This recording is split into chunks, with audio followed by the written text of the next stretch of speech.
tonight, what's the dealio? I love when it's all too much. 5 a.m. turn the radio up. Where's the rock and roll?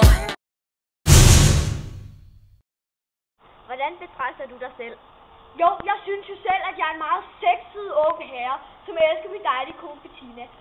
Jeg kan rigtig godt lide kaffe, og jeg køber alle mine mange 101 ternede skjorter i en butik, som hedder Ib. Så sent som i sidste uge fik jeg faktisk vokset min grå næsehår. Nu er der så vokset sorte næsehår ud igen. Men de blev så vokset af en dame på 35, men hun lignede faktisk en på 25, og der gik jeg meget i chok. Jeg elsker Paul Smith. Mit arbejde, og det er også en af de ting, som jeg bruger som undskyldning for ikke at have bordet. Så jeg lader bare børnene tage opvasken, og det skal bare være... Så elsker jeg også folk. Med dit travle arbejde, hvordan får du så tid til at hente Emma og Sofie i Silkeborg? Jo, jeg lader egentlig bare min mor hente dem, og den plan går helt som den skal. Ja. Tak til dig, Simon Stampe. Har du lige en sidste kommentar? Ja, jeg tror egentlig, jeg vil lægge mig hjem på sofaen og blive knuppet sådan lidt i nakken og på mine fødder, imens jeg spiser 8 sorte Marie og drikker en dobbelt espresso. Og så skal jeg også lige have noget tyggegummi. Jeg køber sådan 8 pakker om dagen, så jeg har et meget stort forbrug. Tak til dig.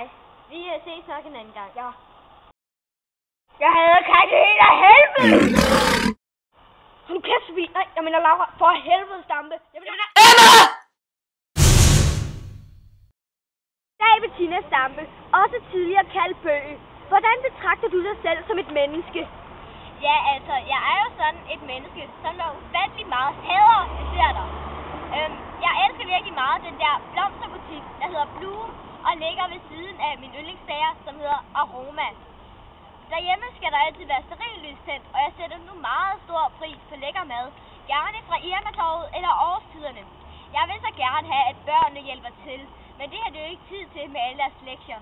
Det har jeg også fuld forståelse for, fordi jeg er jo en meget forståelig person.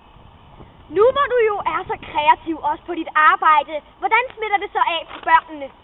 Jo, jeg vil rigtig gerne have, at mine børn skal have fint tøj på, og ikke alt de der Abercrombie & Fitch håndboldtøj, og så slet ikke de der rædselsfulde pummelstrømper, som jeg så sent som en mand, der sagde, at de skulle smides ud. Der er faktisk ved at gå huller i dem så meget, som de bruger dem. Det ser også rædselsfuldt ud, når det er, de putter dem uden på bukserne. Så vil jeg egentlig også godt have, at de 12-årige skal gå med blæserjakke. Det kan jeg egentlig også godt forstå, at de ikke vil, fordi det er lidt klamt. Tak for det, Bettina Stampe. Og har du en sidste kommentar? Altså ja, jeg er overhovedet ikke afhængig af cola, som jeg sagde. Så hader jeg virkelig. Det ser du. Jeg elsker Taxi Sibe. Jason, han er fandme Sej. Jeg hader, det ser du.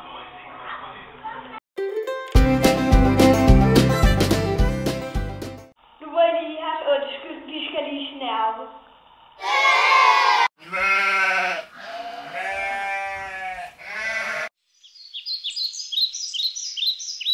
Nu går vi lige op på anden sal og ser, hvordan den verden går.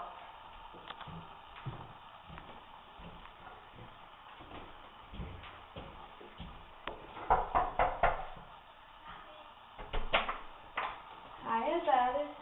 Hvad laver du? Som altid. Ja. Ja. Nå, men vi vil bare se dit værelse, så går vi videre ned. Men jeg kommer med. Ja, selvfølgelig.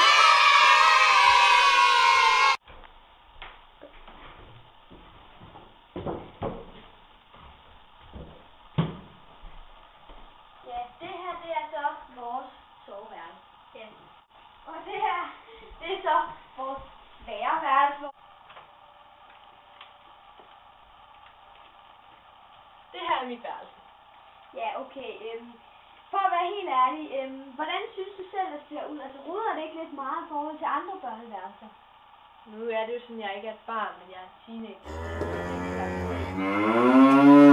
Hvad så med dit keyboard? Og hvor lang tid siden, at du har fået det? En uge siden. Kan du spille det så? Nej. Nå. Så erfaren er jeg dog ikke. Nej, du har ikke nogen talenter.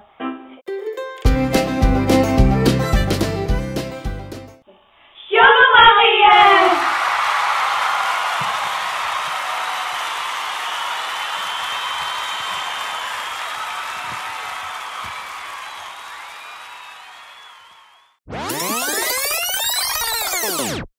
Og jeg lader bare børnene tage opvasken. Og det skal bare være totalt...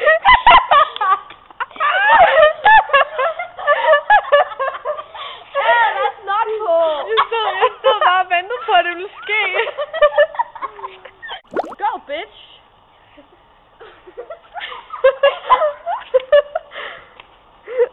Okay. I er ikke så nemme at arbejde sammen med. Nu. Jeg elsker rytteriet. Nå, men så...